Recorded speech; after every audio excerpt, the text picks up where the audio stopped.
नमस्कार and welcome back. एक युद्ध शुरू हो गया। पूरी दुनिया डिस्ट्रैक्टेड है। कोई यूरोप देख रहा है, कोई वेनेजुएला देख रहा है, कोई ईरान देख रहा है और किसी को पता ही नहीं लगा कि हमारे यहां पर हमारी अराकान आर्मी, हमारी बोल रहा हूं, बाद में बताऊंगा क्यों बोल रहा हूं, और यहां पर अराकान आर्मी ने बांग्लादेश को ठोकना शुरू कर दिया। ये राइट वर्ड यूज कर रहा हूं बांग्लादेशियों के लिए, जिसकी वैसे मैंने एक वर्ड गलत यूज किया। बांग्लादेश की ठुकाई शुरू कर दी है। अराकान आर्मी ने, जो बुद्धिस्ट लोग हैं, उन्होंने हथियार उठा लिए रोहिंग्या जानवरों के खिलाफ और उन्होंने मात देनी शुरू कर दी है। ये वो लोग हैं जिनको बहुत बड़ी बड़ी सीआईए तरह की जो ऑर्गेनाइजेशंस है वो सपोर्ट करती हैं इनको, रोहिंग्या वालों को। और अराकान आर्मी ने बोला अब हम नहीं छोड़ने वाले, और वो बोल रहे हैं कि हम जितने भी आगे सेंट मार्टिन आयरलैंड तक जितना एरिया है वो सारा हम कैप्चर करेंगे। क्या ये वही मूवमेंट है जिसके बारे में मैं बार बार बोल रहा था कि हमारी बाउंड्री इंक्रीज होने वाली है 2025 के एंड में या 26 में? पहली बात क्यों बोल रहा हूं, क्योंकि अराकान आर्मी का आप एरिया देखिए जो उनके कंट्रोल में है, ये लाल वाला। उन्होंने बोल दिया कि अब ये एरिया हम भारत का पार्ट बनने के लिए भी तैयार है, उन्होंने ऑफर कर दिया है। दोबारा बोलना जो मैं बोल रहा हूं, ध्यान से सुनना। अराकान आर्मी बोलती है हम ये एरियाज को कैप्चर करने के बाद भारत का 30th स्टेट बनने को तैयार है। ये है साइलेंस ऑफ द नाइट के अंदर धमाके करना जो अराकान आर्मी ने किया है। अब बात करते हैं ये सारे के ऊपर, क्योंकि यहां पर एक काम हो रहा है, 3 फ्रंट वॉर होता हुआ दिखाई देता है, जिसके अंदर चाइना भी है और वहां पर सीआईए की एंट्री ऑलरेडी है और भारत की एंट्री भी अब होनी शुरू हो गई। और ये जो एरिया है चिटागोंग का, जहां पर ये पूरा स्यापा पड़ा हुआ है, ये वो एरिया है जहां पर अब अराकान आर्मी कहती है हम छोड़ने वाले नहीं हैं। और ये एरिया वो है जो कि बांग्लादेश का चिकन नेक भी है। आइए थोड़ा सा डिटेल में बात करते हैं कि यहां पर हो क्या रहा है, यहां पर ड्रग्स का काम कैसे हो रहा था, कैसे चाइना की एंट्री यहां पर हुई है, क्या चाइना चाहता है और ये युद्ध हो क्यों रहा है और करवा कौन रहा है, ये बाद में बात करेंगे।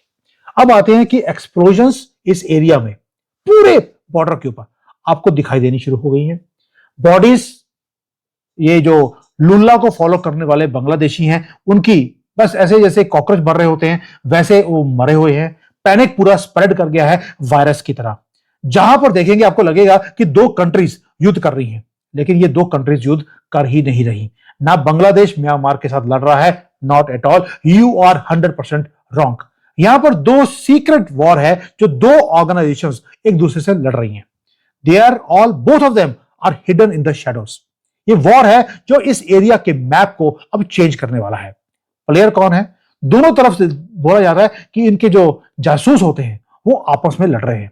जासूस किसके? डीप स्टेट की कॉन्स्पिरेसी लगती है और कुछ भी नहीं है। और यहां पर रेयर अर्थ मिनरल्स की बहुत बड़े डिपॉजिट्स पकड़े गए हैं जो कि $1 बिलियन का ट्रेड रूट है। इसलिए ये सारा का सारा स्यापा एक मल्टीपल फ्रंट वॉर यहां पर खड़ा हो गया। ये जो मोहम्मद यूनिस है उसको ये समझ नहीं आ रहा कि वो करे क्या, क्योंकि जो रोहिंग्या के जानवर वहां पे बिठाए गए थे म्यांमार को तंग करने के लिए, वो भाग रहे हैं कॉकरोचों की तरह। ये कंफर्म न्यूज है कि वो मात खा रहे हैं और वो पीछे भागना शुरू कर दिया। अब थोड़ा सा क्लोजली वॉच करते हैं कि वहां पर जो आग लगी है और जो धुआं निकल रहा है उसका मतलब क्या है, क्योंकि आग और धुआं वहां के जंगलों में लगा है अराकान आर्मी के एरिया में। एक साइड पर बुलेट चली बांग्लादेश की तरफ से और दूसरी तरफ से रिटायर फायरिंग किया गया म्यांमार की तरफ से, यानी कि युद्ध बांग्लादेश ने शुरू किया। पहले क्यों शुरू किया उसके ऊपर भी आऊंगा। बहुत कॉम्प्लेक्स सिचुएशन है जो मैं जितने आसान तरीके से बता सकता हूं उतना बताऊंगा। अगर आप उन लोगों की वो देखेंगे जो लड़ रहे हैं, नेशनल आर्मीज नहीं लड़ रही, ये 2 रिबेल फैक्शंस हैं। आप उसको मर्सनरीज बोल दीजिए, फ्रीडम फाइटर बोल दीजिए, टेररिस्ट बोल दीजिए, कुछ भी बोल दीजिए, जो आपका मन करे। अब सारा कुछ इनके ऊपर लागू होता है, लेकिन ट्रिगर कौन कर रहा है इसको? म्यांमार की साइड पर हमारे पास है अराकान आर्मी। अराकान आर्मी वो है जो फियर्स बुद्धिस्ट फाइटर्स हैं, वो कंट्रोल करते हैं पूरे के पूरे बॉर्डर एरिया को। इन्होंने लड़ाई करनी शुरू कर दी आयरन फिस्ट के साथ, और वो हार्डन्ड है, डिसिप्लिन भी है। और उनके पास जो अपनी एक ही एनिमी है उनका, वो है रोहिंग्या जानवर। और रोहिंग्या जानवर कहां बैठे हैं आज की डेट में? वो बैठे हैं बांग्लादेश में। और बांग्लादेश की साइड पर कौन लड़ रहा है? एक ग्रुप है जिसका नाम है Arakan Rohingya salvation army, ARSA for short.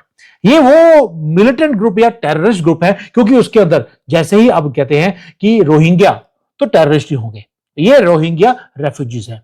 ये ऑपरेट करते हैं कहां से? एक कॉक्स आइलैंड, बाजार आइलैंड है, ये वहां से ऑपरेट करते हैं। डेस्परेट हैं, आर्म्ड हैं। लेकिन अगर आप नाम देखेंगे, नाम क्या है? नाम था अराकन रोहिंग्या सैल्वेशन आर्मी। अब आप क्यूरियस होंगे यार, मुसलमानों में सैल्वेशन नाम ये कब से हो गया? क्योंकि ये जो रोहिंग्यास हैं ये तो हार्डेंड मिलिटेंट ग्रुप है।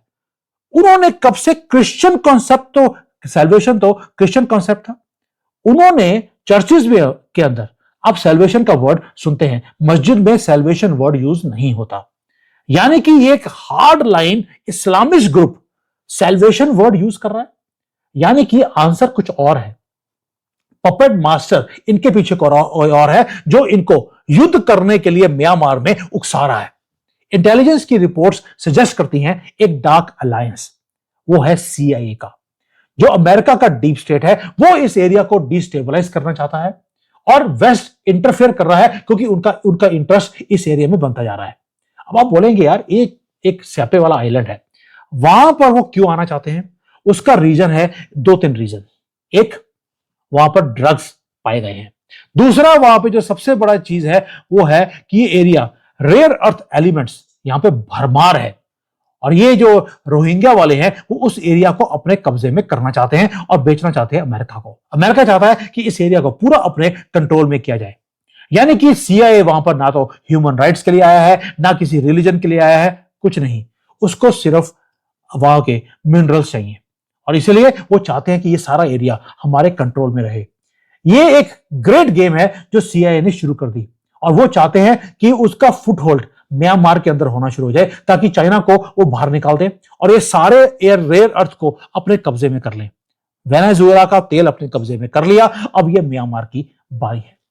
वो चाहते हैं कि वहां की जो म्यांमार में जो मिलिट्री की जो गवर्नमेंट है वो डिस्टेबलाइज हो जाए, और उन्होंने एक परफेक्ट प्रॉक्सी को खड़ा कर दिया, यही रोहिंग्यास सैल्वेशन आर्मी। और ये अलेज करते हैं कि ये जो CIA वाले नहीं, रोहिंग्या वाले बोलते हैं कि हमें ट्रेनिंग CIA ने दी, वेपन्स CIA ने दिए, और ये सारे जो डेस्परेट एक रेफ्यूजीज हैं रोहिंग्या के, वो अब आर्मी की तरह काम करना उन्होंने शुरू कर दिया CIA के लिए। टारगेट एक ही एरिया, वो है राखेन। राखेन का जो स्टेट है, जो नीचे आपको दिखता है, ये वो स्टेट है जहां पर वो अब आना चाहते हैं CIA वाले, और उसको लेके आने के लिए अब ये वाला, अब उसको लेने के लिए, राखेन एरिया को लेने के लिए अब CIA ने पूरा प्लान पांतरा अपना वहां पर स्प्रेड करना शुरू कर दिया। अब राखेन ही क्यों? ये वहां के लोगों की हेल्प करने के लिए नहीं है, क्योंकि सिर्फ मैंने पहले बताया आपको, वहां पर रेयर अर्थ के मिनरल्स हैं। ये फ्यूचर है 21st सेंचुरी का। जिसके पास रेयर अर्थ आ गया, उसके बाद उसने सारी फ्यूचर की जो इंडस्ट्रीज है, फोन्स है, इलेक्ट्रिक कार्स है, फाइटर जेट्स है, उस सबको वो कंट्रोल कर सकते हैं। राखेन के पास गोल्ड माइन है इन मिनरल्स की, और इसीलिए वहां पर तेजी से CIA एंटर करना चाहता है। लेकिन प्रॉब्लम क्या है? प्रॉब्लम यह है कि वहां पर चाइना ऑलरेडी आकर बैठा हुआ है रोड एंड बेल्ट इनिशिएटिव के नाम पर। अब इनको निकालना इम्पॉसिबल है CIA के लिए, इसलिए एक युद्ध शुरू किया जाए वहां पे म्यांमार में अराकन और रोहिंग्यास के बीच में। ड्रैगन चुप है अभी, लेकिन वहां पर जो चाइना है वो एक मैसिव ट्रेड रूट को वहां पर डेवलप भी कर रहा है। वो इतनी जल्दी से इस एरिया को छोड़ने वाला नहीं है।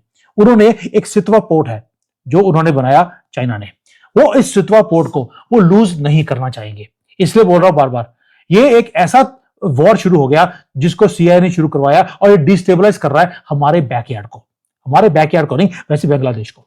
और ये जो चाइना है, उन्होंने बैकअप देना शुरू कर दिया म्यांमार की मिलिट्री को। यानी कि एक तरफ CIA है, वो रोहिंग्या के जानवरों को हेल्प कर रहा है, दूसरी तरफ से चाइना है, वो म्यांमार की मिलिट्री को हेल्प कर रहा है।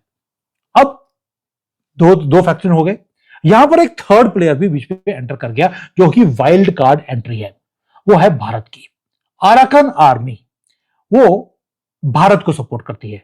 भारत उनको सपोर्ट करता है मुझे पता नहीं है, आपको पता होगा तो मुझे बता देना।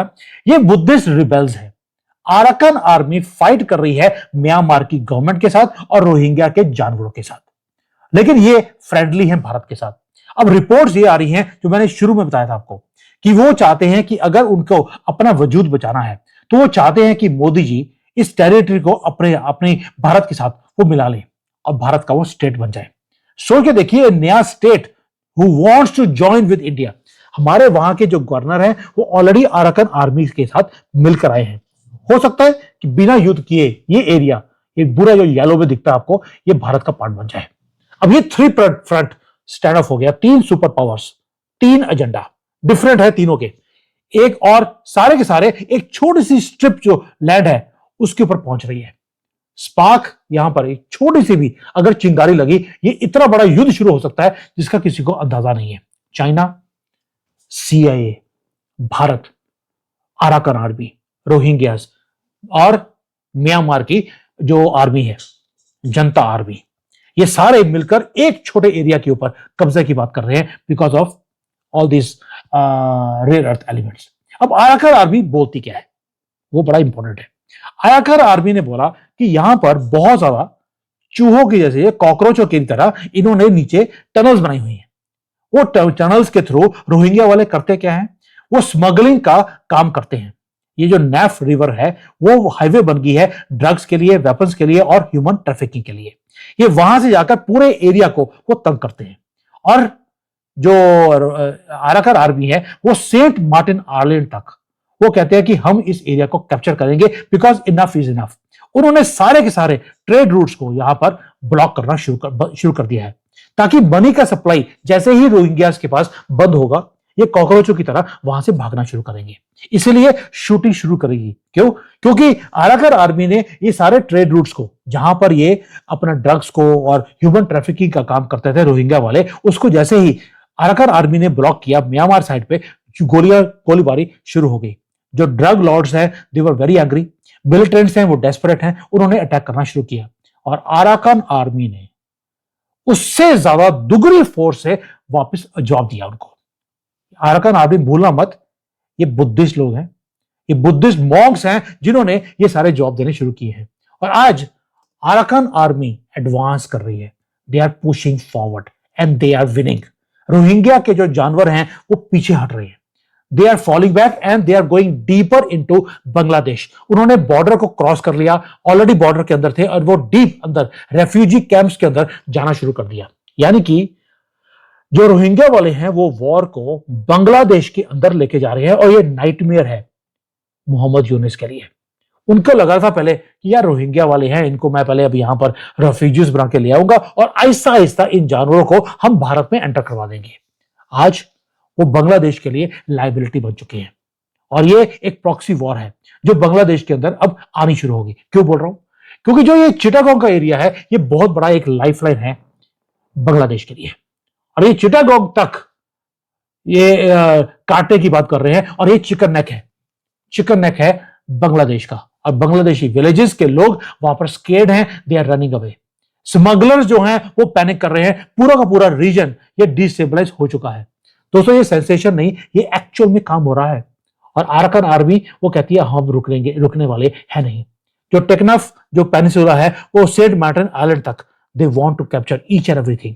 आप सोच के देखिए, एक फॉरेन की एक ऑर्गेनाइजेशन अराकन आर्मी वो बांग्लादेश की टेरिटरी को कैप्चर करने की बात बोलती है, उनके चिकन नेक को काटने की बात बोल रही है। आपको लगता है कि अराकन आर्मी ये बात बोल सकती है या ये मोदी जी का तरीका है? उन्होंने बोला था युद्ध का टाइम नहीं है, ये नहीं बोला था कि दूसरे युद्ध नहीं कर सकते। उन्होंने बोला था मैं युद्ध नहीं करूंगा लेकिन दूसरों से करवा सकते हैं। मैं तो सिर्फ एक थॉट दे रहा हूं, हो सकता है ऐसी बात हो। इम्पॉसिबल आज की डेट पे कुछ भी नहीं है। और अराकन आर्मी उन्होंने कंट्रोल करना शुरू कर दिया रिवर को। ये वही रिवर है जो डिवाइड करती है बांग्लादेश को म्यांमार को। They are controlling trade, they are choking the region and what happens in Chittagong now, मतलब कि vital port city, economic heart of Bangladesh अगर उनके हाथ से जाता है, अब मुझे बताने की जरूरत नहीं होगा क्या। ये फेमस चिकन नेक है बांग्लादेश का। उन्होंने हमारे चिकन नेक को काटने की बात करी थी। अराकन आर्मी बोलती है मोदी जी तो कुछ ना करो, मैं आपके लिए कर दूंगा, युद्ध का टाइम नहीं है, आप बोलते रहो, हम कर देंगे। उन्होंने चाकू हाथ में ले लिया है और बांग्लादेश के गर्दन पे रखा है उनके चिकन को काटने के लिए।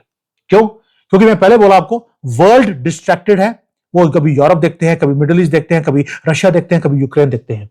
और दूसरा जो नेक्स्ट बिग वॉर है, it is happening right now, जहां पर 3 पावर्स आपस में लड़ रही हैं in the jungle of Myanmar, on the beaches of Cox's Bazar. CIA वहां पर एक कॉरिडोर बिल्ड करने की कोशिश कर रहा है। वो अपने ट्रेंड फाइटर्स को वहां पर भेजने की कोशिश कर रहा है ताकि रोहिंग्या वालों को सपोर्ट किया जाए। And they want to throw Myanmar government, क्योंकि म्यांमार की जो गवर्नमेंट है उसे सपोर्ट करता है चाइना। लेकिन चाइना बोलता है मैं ये होने नहीं दूंगा। वो अपने इन्वेस्टमेंट्स को डिफेंड करना चाहते हैं, वो अपने पोर्ट को डिफेंड करना चाहते हैं। और भारत हमेशा की तरह कुछ नहीं कर रहा, बस हमें सपोर्ट करने वाली अरकान आर्मी वो खुद ही करी जा रही है अपने आप ही। और वो बोलते हैं हम चिकन काट देंगे। Bangladesh is now caught between giants, और ये वॉर एक वॉर जोन बनता जा रहा है एरिया, और ये वॉर रुकने वाला नहीं है। ये एरिया जो ट्रेनिंग ग्राउंड बन गया था टेररिस्ट के लिए, प्लेग्राउंड बन गया था स्पाइस के लिए, अब उनके लिए ये कबर खुदने वाली है। और अरकान आर्मी क्या बोल रही है? We will expand our border, और जो एक्सपैंड बॉर्डर करेंगे उसको भारत के साथ मिला देंगे। भाई इससे ज्यादा सोने पे सुहागा या क्लास न्यूज भारत के लिए नहीं हो सकती थी, जहां पर हमारा एक भी आर्मी का आदमी ना मारा जाएगा, ना लड़ाई करने की जरूरत है। बस we are just standing on the edge, seeing कि कौन सा बंदा कौन सी गलती करेगा, और एक गलती होगी और ये पूरा का पूरा रीजन आग में झुलस जाएगा। आग किसकी लगेगी? बांग्लादेश में और म्यांमार में। That's it. फाइटिंग ये रुकने वाली नहीं है। पहले ट्रेमर्स ऑलरेडी आने शुरू हो गए हैं। 13 से ज्यादा लोग मारे जा चुके हैं। लोग नहीं, रोहिंग्या वाले मारे जा चुके हैं। और अराकान आर्मी के जो लोग हैं उनके मरने की कोई भी न्यूज नहीं है, क्योंकि रोहिंग्या के जो जानवर थे वो ऑलरेडी भाग गए थे। और ये एस्केलेट होता हुआ दिखाई देता है। आपको लगेगा कि यार what is going to happen, I do not know. मुझे नहीं मालूम कि क्या अराकान आर्मी वाले इस बार लैंड को कैप्चर करेंगे, क्या वो जमीन हमें देंगे कि भाई आप हमारा अपना 30th स्टेट आप बना लीजिए। मुझे नहीं मालूम, लेकिन मुझे लगता है कि ये बैटल जो है अराकान वालों ने शुरू तो कर लिया, कहां पे एंड करेगा ये अराकान आर्मी को भी पता नहीं है। अगर किसी को पता है वो 2 लोग हैं मेरे हिसाब से, Ajit Doval and Modi. Let's wait for the awesome news. Thank you. जय हिंद, वंदे मातरम।